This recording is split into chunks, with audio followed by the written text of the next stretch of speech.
दोस्तों आज के इस वीडियो में आपको कुछ ऐसे स्मार्टफोन ब्रांड के बारे में बताने वाला हूं जिनके स्मार्टफोन को आपको 2025 में गलती से भी नहीं परचेस करना है। और यहां पर लास्ट में हम ये भी बात करेंगे कि कौन कौन से वो बेस्ट स्मार्टफोन ब्रांड है जिनके स्मार्टफोन को अभी के टाइम पे आपको लेना चाहिए। वीडियो काफी ज्यादा इंटरेस्टिंग होने वाली है, वीडियो को लास्ट तक देखते रहना। इसके साथ अगर आपने अभी तक यार चैनल को सब्सक्राइब नहीं किया है तो चैनल को सब्सक्राइब कर लेना। कुछ जो बेस्ट डील्स है उसको भी मैंने शॉप वाले सेक्शन में ऑलरेडी ऐड कर दिया है, तो डेफिनेटली उस पर क्लिक करके आप यहाँ पर जो प्रोडक्ट है उसे खरीद सकते हो।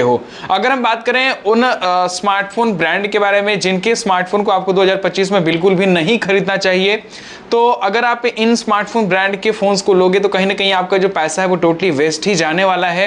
तो यहां पर हम बेसिकली कुछ चीजें मैंने पॉइंट आउट किया है जिसके बेसिस पे हम यहां पर स्मार्टफोन ब्रांड को चूज करने वाले हैं। मैंने यहां पर कुछ चीजों को सेलेक्ट किया है। अगर स्मार्टफोन में ये चीजें पर्टिकुलर चीजें अगर नहीं होती हैं तो डेफिनेटली उस स्मार्टफोन ब्रांड के फोन को आपको परचेस नहीं करना चाहिए।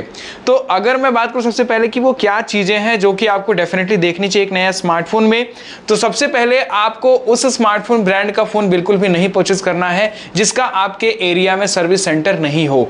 अब काफी बार क्या होता है दोस्तों कि स्मार्टफोन को लेने के बाद में स्मार्टफोन में प्रॉब्लम आ जाती है वारंटी पीरियड के दौरान ही, और ऐसे में क्या होता है कि अगर हमारे एरिया में उसका सर्विस सेंटर अवेलेबल नहीं है तो काफ़ी प्रॉब्लम होती है उसे सर्विस सेंटर पे ले जाने में या फिर उसकी सर्विस कराने में। तो इसीलिए आपको डेफिनेटली उसी स्मार्टफोन ब्रांड के फ़ोन्स को लेना चाहिए जिसका जो सर्विस सेंटर है वो आपके नज़दीकी एरिया में हो। अब मान लेते हैं कि आपके एरिया में 100 किलोमीटर की रेंज में कोई सर्विस सेंटर ही नहीं है किसी पर्टिकुलर स्मार्टफोन ब्रांड को, और आपने वो फ़ोन ले लिया और अगर उसमें कोई भी दिक्कत आ गई तो आपको काफ़ी ज़्यादा परेशानी का सामना करना पड़ेगा। तो डेफिनेटली आपको उस स्मार्टफोन ब्रांड के फ़ोन को परचेज ही नहीं करना है क्योंकि वो काफ़ी ज़्यादा परेशान करने वाला है। इसके साथ में यहाँ पर अगली जो पॉइंट मैंने सेलेक्ट किया हुआ है वो है स्मार्टफोन में सॉफ्टवेयर अपडेट का।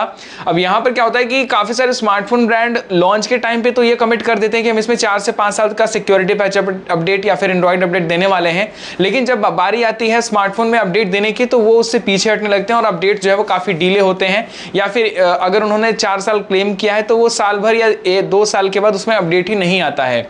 तो ऐसे स्मार्टफोन ब्रांड के फोन्स को आपको डेफिनेटली परचेस नहीं करना चाहिए, क्योंकि अगर आप स्मार्टफोन को लंबा यूज करना चाहते हैं 3 से 4 साल या 5 साल तक, तो उसमें कॉन्टिन्यूअस सॉफ्टवेयर अपडेट आना चाहिए, तभी वो स्मार्टफोन काफी अच्छे से और स्मूथली रन कर पाएगा। अदरवाइज उसमें काफी सारी प्रॉब्लम्स, हैंग लैग जैसे इशू हमें देखने को मिलने लगेंगे।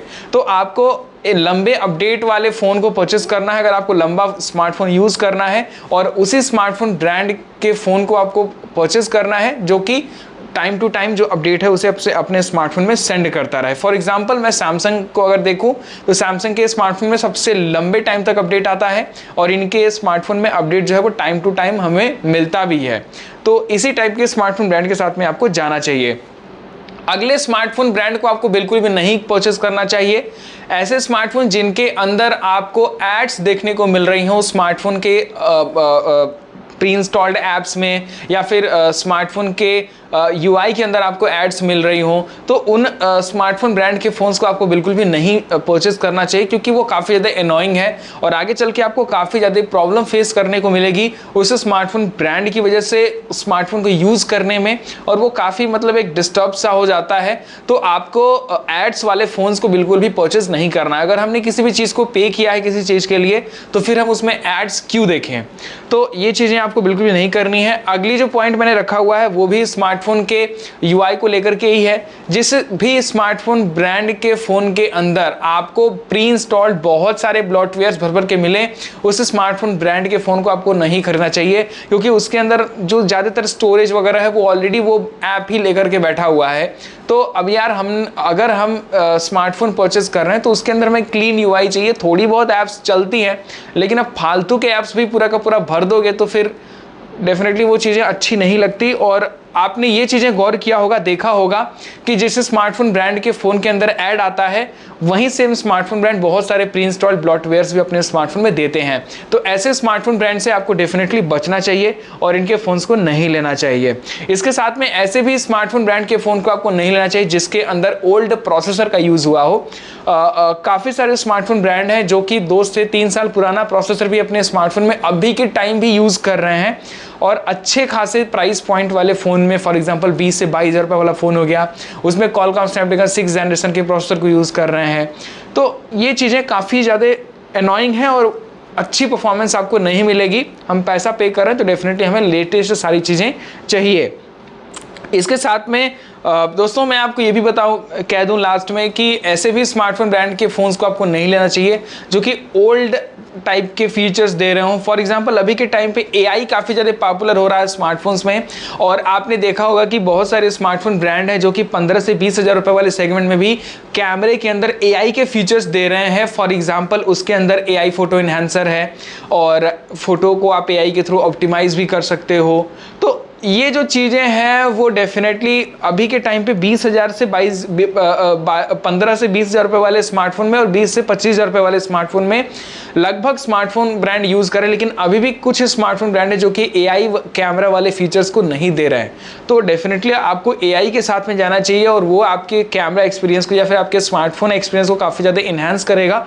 तो डेफिनेटली आपको AI वाले या फिर जो भी लेटेस्ट फीचर आ रहे हैं कॉमन स्मार्टफोन में अभी हमें मिल रहे हैं उसी फीचर्स वाले फ़ोन को भी आपको परचेस करना चाहिए, क्योंकि आप 3 से 4 साल का रेंज अगर आप लेके चल रहे हो कि मुझे इतने साल तक स्मार्टफोन यूज़ करना है, तो उतने साल तक अगर आपके स्मार्टफोन में वो फीचर्स ही नहीं है तो वो ऑलरेडी स्मार्टफोन 1 साल के अंदर ही आपको आउटडेटेड सा फील होने लगेगा। तो ये सारी चीज़ें ज़रूर से आपको देखनी चाहिए, और जिस भी स्मार्टफोन ब्रांड के फ़ोन में आपको ये सभी फीचर्स ना मिले डेफिनेटली उस स्मार्टफोन ब्रांड के फ़ोन को नहीं परचेस करना चाहिए। और जो स्मार्टफोन ब्रांड ये सारे फीचर्स दे रहे हैं उनके साथ में डेफिनेटली आपको जाना चाहिए। मैं कुछ स्मार्टफोन ब्रांड आपको सजेस्ट भी कर देता हूं। अब मेरे सजेशन का मतलब ये नहीं कि मैं जो ब्रांड बता रहा हूं सिर्फ वही बढ़िया है, बाकी सारे के सारे ब्रांड बेकार हैं। आप अपने हिसाब से जो है वो सारी चीज़ें देख सकते हो। अगर आप 20 से 25 या 30 हज़ार रुपये वाले सेगमेंट में जा रहे हो तो वहाँ पर आपको सैमसंग को फर्स्ट प्रेफरेंस देनी है। वहाँ पर सैमसंग की S series Samsung Galaxy S series यार इसमें काफ़ी बढ़िया एक्सपीरियंस आपको मिलेगा, चाहे वो प्रोसेसर हो गया, कैमरा डिसेंट है। इसके साथ साथ में आप वीवो के फ़ोन्स को देख सकते हो, आप मोटरोला के फ़ोन्स को देख सकते हो, और इसके साथ में आप जो है वो नथिंग वगैरह के भी फ़ोन्स को देख सकते हो अगर उनकी डिज़ाइनिंग आपको पसंद आती है तो ये कुछ स्मार्टफोन ब्रांड है जिनको डेफिनेटली आपको देखना चाहिए। बाकी आपका क्या ओपिनियन है, आप कौन कौन सी चीज़ें हैं जो कि देखते हो, कंसीडर करते हो एक नया स्मार्टफोन परचेस करने से पहले? हमें ज़रूर से अपना ओपिनियन कमेंट बॉक्स में लिखना मत भूलना। फिलहाल लेंगे तो इस वीडियो में, अगर आपको वीडियो पसंद आई तो वीडियो को लाइक करना, और इसके साथ अगर आपने अभी तक यार चैनल को सब्सक्राइब नहीं किया है तो डेफिनेटली चैनल को भी सब्सक्राइब कर लेना।